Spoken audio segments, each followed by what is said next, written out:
Alright guys, we have the Daiwa BG 2000. We just purchased it on Amazon through fishermansource.com, I believe it was. Fishermansource.com. At the time, when I purchased it, it's 109 bucks. You know, prices always fluctuate. I was really looking forward to this reel. I have the 3000. I like it. The reels run a little bigger. The 3000 feels like it's a 4000 size almost. But yeah, we wanted to get something lighter. I believe the 3000 was 11 point something ounces. And when we searched up the BG 2000, obviously it's a smaller reel, and it weighs a lot less. Let's double check the weight right here. I think it's like 8.5 ounces. So we're reducing the weight by about 3 ounces, taking off a quarter of the weight from the 3000 and using the BG 2000, which is exactly what I wanted. The drag on this is 4.4 pounds, the max drag, which isn't much, but it is fine. The BG 2000 has the BG series in general has pretty smooth, reliable drag. It says it's 29.5 inch per crank, 6 ball bearings plus 1 roller bearing, 5.6 gear ratio. Yep. So yeah, I'm looking at this right here.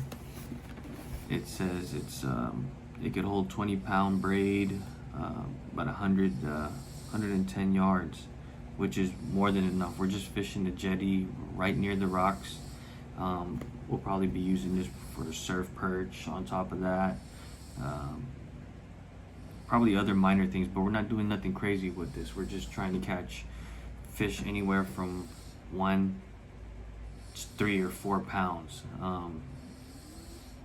It's probably some even smaller, but yeah, we're not doing nothing crazy with this. We're not expecting to reel in tuna or yellowtail off of the BG 2000. We're just using it for a specific type of fishing, light action fishing, catching, like I said, those perch, those rockfish, those smaller rockfish, possibly smaller sheepheads on the jetty. But yeah, this is the BG 2000. Enough talking about it, and let's open it up.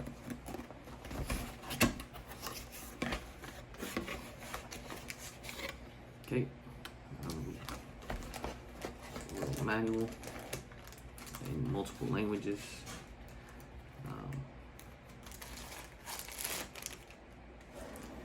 We got a handle for the reel, and we got the reel itself. Already I know this is exactly what I'm looking for. Just because I had the 3000, I like the size on the 2000. It does feel a little bigger, like a 2500 size reel, but I like it, so it's gonna work out. Looks like this is made in China, but you know what? At this point, everything's made in China, whatever.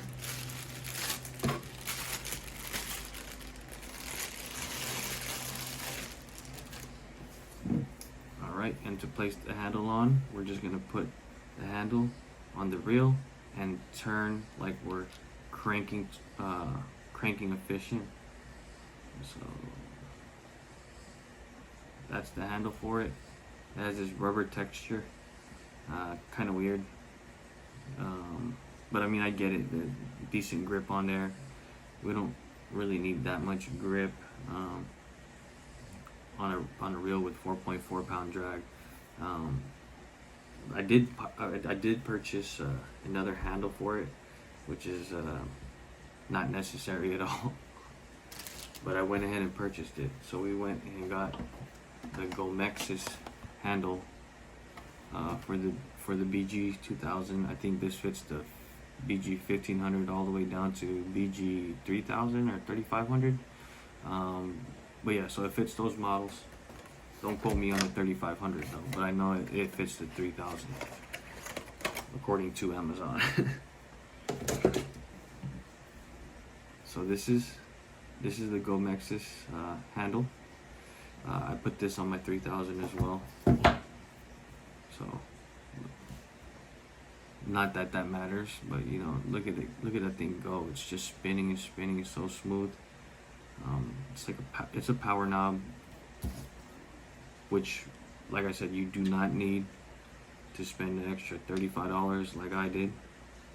I just went ahead and did it just because I like the way the reel feels in my, the handle feels in my hand.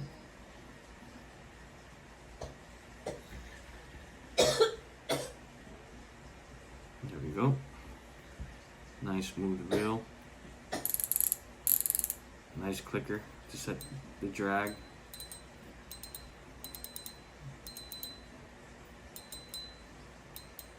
Decent amount of sound coming off the reel as it's peeling. Sound even more beautiful when there's a fish pulling that drag, right? The reverse setting, which I don't know what the purpose of that is for. I always leave it on this setting anyways, where it's one way, and that's pulling the fish in. If you guys know what the purpose of that is for, the reverse setting, please let me know, because I feel like it serves no purpose unless you're rock fishing and you're trying to stay in a certain zone or something.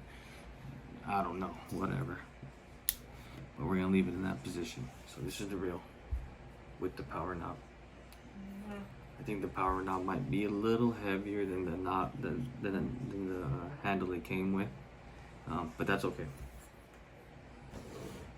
We're still taking off about 3 ounces, which is huge, which is a huge difference going from an 11 point, say just for example 11.5 to 8.5. You're knocking off 25% of the weight, which makes a huge difference when you're out there fishing all day. And you know, you don't want to be messing around with something heavy when you're fishing for fish that are about that size, you know, tiny. We went ahead and got the 20-pound braid. We went with Kastking Super Power. I think this is like a little over 1,000 yards, which we're not just going to use on this reel. Obviously that's way too much. Like I said, this reel can hold up to approximately 110 yards of 20-pound braid. But yeah, this is for our other reels, smaller reels. We're gonna put some braid in there and then possibly top shot the other ones. This one we're gonna fill it up with braid and fish it with the float, and just add a swivel with 4-pound to 6-pound fluorocarbon as our leader. Drop that down and catch these perch off the jetty. And let's go ahead and show you the rod that we're gonna use. So this is the Daiwa Crossfire 1403. 14, I'm guessing, is for the length. It's 14 feet. 03 probably stands for the amount of pieces it comes in. I'm not sure, don't quote me on that. MHR, medium, heavy, and I'm guessing R stands for rod. I know it says medium heavy, and you would think like this is this rod is a heavy action rod. It's for big fish, when really it's not. This rod is rated for 8 to 12 pound test, 8 to 12 pounds. So the weight for the cast weight is a 1/4 ounce to 3/4 ounce, and yeah, 3 pieces, 14 foot long. We're gonna be fishing jetty with this. We also have another 14 foot long rod, but we're gonna be fishing that differently. Like I said, this is gonna be mainly for the BG 2000. It is for the BG 2000, 20-pound braid, running a float with 4 to 6 pound fluorocarbon. The fluorocarbon that I use while jetty fishing is the red label from Seagar. It's fairly inexpensive. It's abrasion resistant. Fishing the rocks, you know, sometimes you're going to be hitting the rocks and whatnot. So it's abrasion resistant, and you know, it's just all around economical as far as pricing goes, and you get a whole lot of it. You don't need to use blue label for these fish. You're not fishing big tunas that, you know, you need top-notch fluorocarbon, which it's still really good fluorocarbon. It's made by Seaguar. But yeah, you don't need crazy expensive fluorocarbon. I think for 200 yards of 4-pound red labels, like $12 on Amazon. So yeah, that's what I mainly use when I'm offshore fishing. I use Blue Label, but that's a whole nother story. Red Label's fine. You're fishing for fish that are gonna bite it regardless. We're gonna be fishing 4-pound fluorocarbon when it's nice and calm. 6 pounds 6-pound fluorocarbon if the fish are a little bigger or there's slightly more kelp in the areas that we're fishing, just in case we get hung up. There's a higher chance of us getting our hook back. I'm not really too worried about the float, because the float we're going to be running off of the 20-pound braid with a swivel. More than likely we'll always be getting that back. It's just our leader we're going to be losing and having to retie, but it's fine. Like I said, it's cheap. Well, cheap to me. So that's the 2000. Pairing it with the 14-foot Daiwa Crossfire, 20-pound braid, and we're going to be using this to fish for opaleyes, any perch species that live on jetties. You know, Sargos, sheepheads. I don't think sheepheads are a part of the perch family, but they live in that structure. So yeah, stay tuned, guys.